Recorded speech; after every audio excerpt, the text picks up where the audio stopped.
So didn't Edgar Cayce say the pole shift was going to happen in 1998?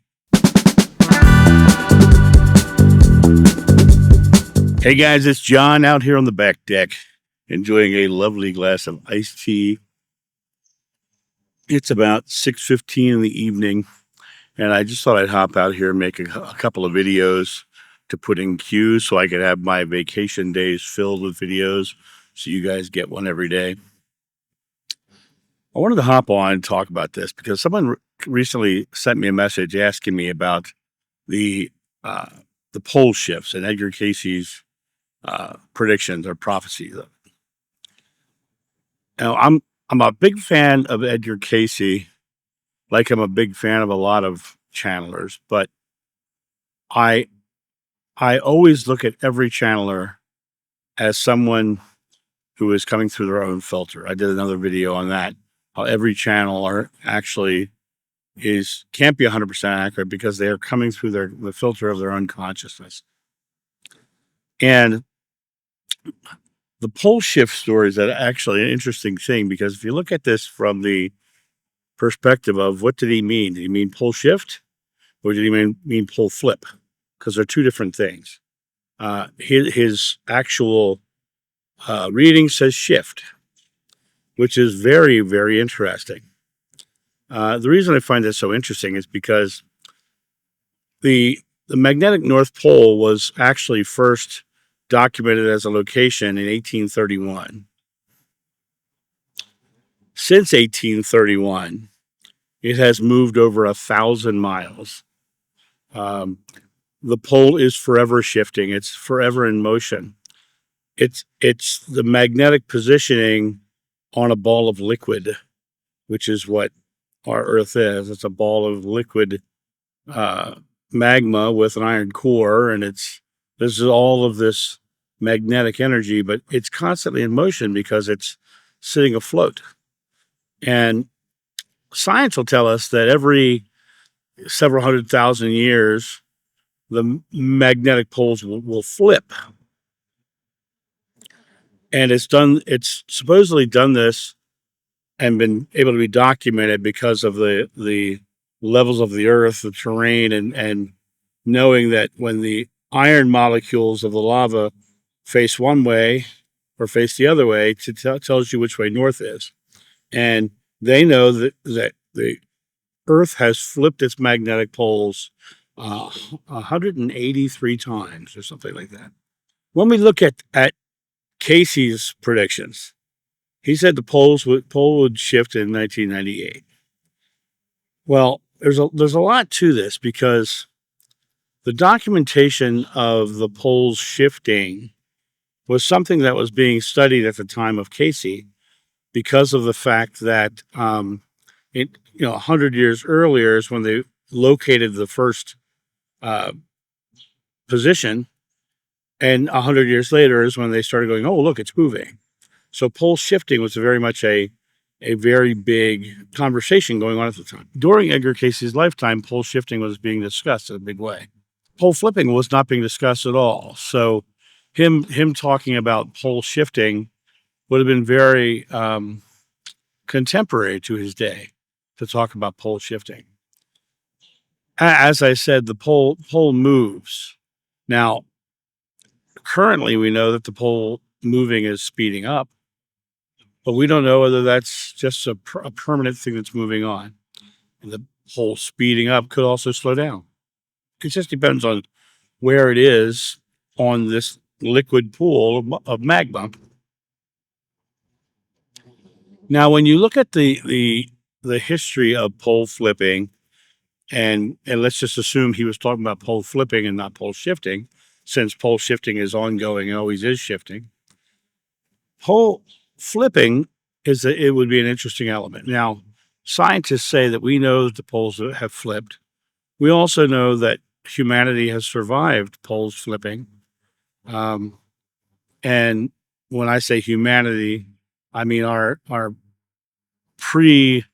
ancestors have survived, but the world itself continued on. And supposedly there was a a mass extinction in New Zealand or Australia of a certain amount of animals at the time. But the thought was that could either have been from serious drought or from the actual flipping of it and creating more radiation. So what would happen if it did flip? Well, first let's talk about that. Because when Edgar Cayce says the pole's going to shift, we start thinking about these big cataclysmic fast actions. Well, the pole shifting usually takes hundreds, if not thousands, of years. And the last pole shift that they documented, it took I forget how many years it was. It was many, many, many years. And between flips, there was one that was 353 million years between flips or something like that. It's like really crazy amount of years that we would never live it in a lifetime. They said if the poles were to flip, a very relatively short amount of time would be over several generations of people living on Earth.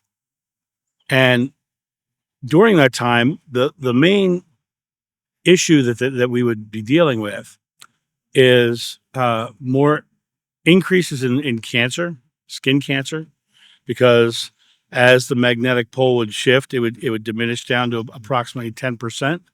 And what would happen is we would be inundated with more of the sun's rays, which would give us more skin cancers and things of that nature. Uh, Satellites would have real issues because they would be geared wrong, and the radiation hitting them now, because they're being protected by our atmosphere, the radiation would could damage some of those chips and things of that nature. But scientists say that, if it were to happen very, very, very, very quickly, it would be over the course of like 100 years. And in the course of like 100 years, we would be able to see it happening. We would be able to put shielding and create different ways of protecting the chips and all of that sort of experience. So this is one of those prophecies, one of Edgar Cayce's prophecies, that I think is less about the accuracy of his prophecy and more about what was contemporary to his time. Shifting was a very pole shifting was a topic of the time, because they began to get measurements from the original measurement of 1831 of this is where the pole is. Then they began to realize that the pole is shifting every year. It moves somewhere. And as I said, it's moved over 1,000 miles since it was first positioned. So in my mind, the idea of the pole shift being part of the prophecy, to me, is less about him being accurate. I think this is one of those moments where Cayce was not accurate, and obviously not accurate because he said 1998, but also the fact that the poles are continually shifting and have been shifting our entire life, and all of his entire life, and all of our lives. So there's no way that that could be the aspect. But if he's talking about flipping, that could be a very interesting element. But even in that, it's not a life-ending prospect. In fact, most scientists believe that when it shifts, it's not going to be just straight across. They believe that what's going to happen is there's going to be suddenly many poles, and the many poles itself will move until finally they reformulate into a different place. And why do they think that? Because that's already happened. The pole was originally in Canada, and then there was another pole forming over near Siberia, and the one that crossed from Canada, it split, and there was one in the center, and the one in the center has moved over and merged with Siberia. So we know that these poles can be multiple poles all over the planet, but it's going to change the way our electronics work. It's going to change the way our electric grid will work. There may be times where power outages and things of that nature. Now, don't you find it interesting that so many people are literally getting into this off grid and creating their own solar power and all those things? All of that would resolve all of this pretty much, because the sun will still be shining and you'll still be getting power from the sun, but it's the grid of the earth that it would be switching and altering. So I think that right now we're already shifting into this phase of moving into more green energy and solar power and all those things. And what's going to happen is that's going to offset a lot of any issues from any pole flip or pole reversal that we would ever encounter in life. So, as far as Edgar Cayce is concerned, I would just use your discernment and say, this is probably, for me personally, this is probably one of his things that was more about what was going on in his time than what's going on in ours. And that's my thought on this. You guys have a great day, and I'll talk to you soon. See ya. Bye.